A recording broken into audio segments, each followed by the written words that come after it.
Hello বন্ধুরা, আপনারা দেখছেন ডিজিটাল সবকিছু ইউটিউব চ্যানেল। তো বন্ধুরা, ট্রাই নতুন নিয়ম চালু করলো। এটা অনেক দিন থেকেই আপনারা শুনছেন বা অনেকে শুনেওছেন, আবার অনেকে এখনো পর্যন্ত শোনেননি। তো মূল বিষয় হচ্ছে, এবার থেকে সিম কার্ড চালু রাখার জন্য রিচার্জ করতে হবে না। তাহলে কি করে আপনি সিম কার্ড চালু রাখবেন? বর্তমানে সিম কার্ড চালু রাখার জন্য আপনাকে 199 টাকার প্যাকেজ ভরতে হতো, যেটাতে 28 দিনের বৈধতা থাকতো। কিন্তু এক্ষেত্রে দেখা যাচ্ছে অনেকেরই এই টাকাটা কাজে লাগে না, অর্থাৎ অনেকেরই আনলিমিটেড কলেরও প্রয়োজন পড়ে না, ডেটারও প্রয়োজন পড়ে না, শুধুমাত্র কয়েকটা কথা বলতে হয়, তাই ফোন ব্যবহার করেন। তো সেক্ষেত্রে তাদের কাছে এই টাকাটা ব্যর্থ হয় এবং প্রয়োজনের তুলনায় রিচার্জটা তাদের ক্ষেত্রে বেশি হয়। স্বাভাবিকভাবে দেখতে গেলে এই সমস্ত মানুষদের বর্তমানে খুবই খুশির দিন, কারণ ট্রাই থেকে নতুন নিয়ম চালু করে দেওয়া হয়েছে। আগে যেমন 199 টাকা রিচার্জ করলে 28 দিন বৈধতা থাকতো, এবারে 199 টাকা রিচার্জ না করলেও আপনার সিমের বৈধতা থাকবে।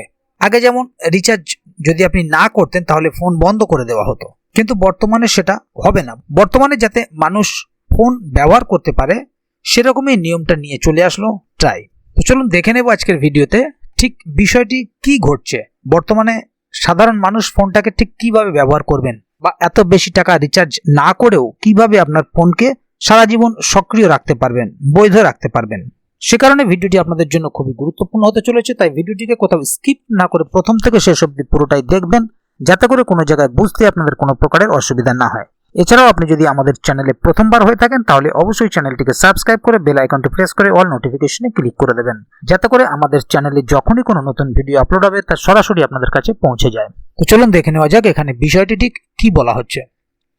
এখানে দেখুন, একটি আর্টিকেল প্রকাশিত হয়েছে, ট্রাই চালু করলো নতুন নিয়ম, এবার থেকে সিম চালু রাখার জন্য রিচার্জ করতে হবে না। মোবাইল গ্রাহক, বিশেষ করে যারা প্রিপেড সংযোগ ব্যবহার করেন, তাদের জন্য খুবই খুশির খবর। ট্রাই অর্থাৎ ভারতের টেলিকম রেগুলেটরি অথরিটি একটি নতুন নিয়ম চালু করেছে। এই নিয়মটি পুরনো নিয়মের তুলনায় একটি বড় পরিবর্তন।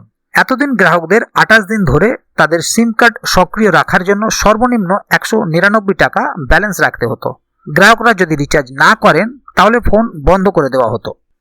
পুরনো নিয়ম বনাম নতুন নিয়ম।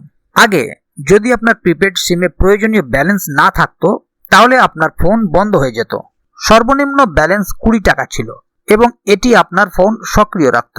তবে এখন নিয়মটি পরিবর্তিত হয়েছে এবং সর্বনিম্ন ব্যালেন্স 28 দিনের জন্য 199 টাকা। যদি আপনি এই পরিমাণ দিয়ে রিচার্জ না করেন তাহলে আপনার ফোন কাজ করা বন্ধ করে দেবে। তো বন্ধুরা, এবার দেখে নেব 90 দিন ব্যবহার না করার পরে কি ঘটে। 90 দিন ধরে কল না করলে, টেক্সট মেসেজ না পাঠালে বা ডেটা ব্যবহার না করলে আপনার সিম কার্ড নিষ্ক্রিয় হয়ে যাবে। তবে একটি সুখবর আছে, যদি আপনার ফোনে 20 টাকা অবশিষ্ট থাকে তাহলে আপনার সিমটি সক্রিয় রাখার জন্য পরবর্তী 30 দিন টাকা ব্যবহার করা যাবে।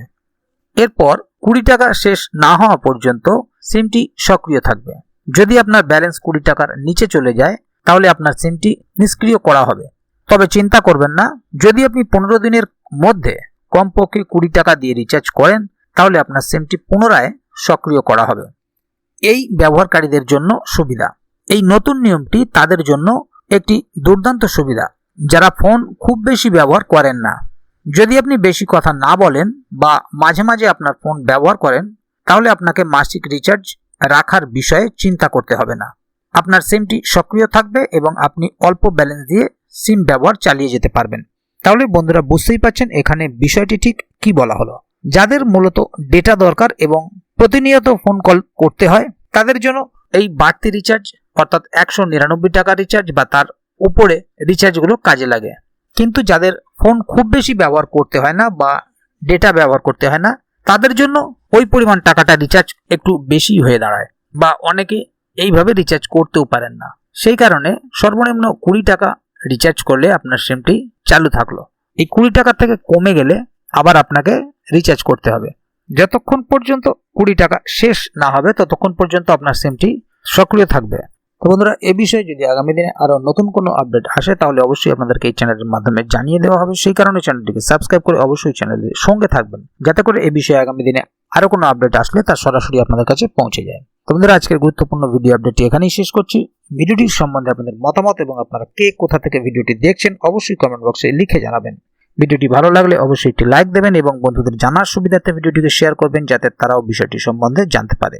ভিডিওটি শেষ পর্যন্ত দেখার জন্য অসংখ্য ধন্যবাদ। আবার দেখা হবে আগামী ভিডিওতে। ততক্ষণ পর্যন্ত ভালো থাকুন, সুস্থ থাকুন। ধন্যবাদ।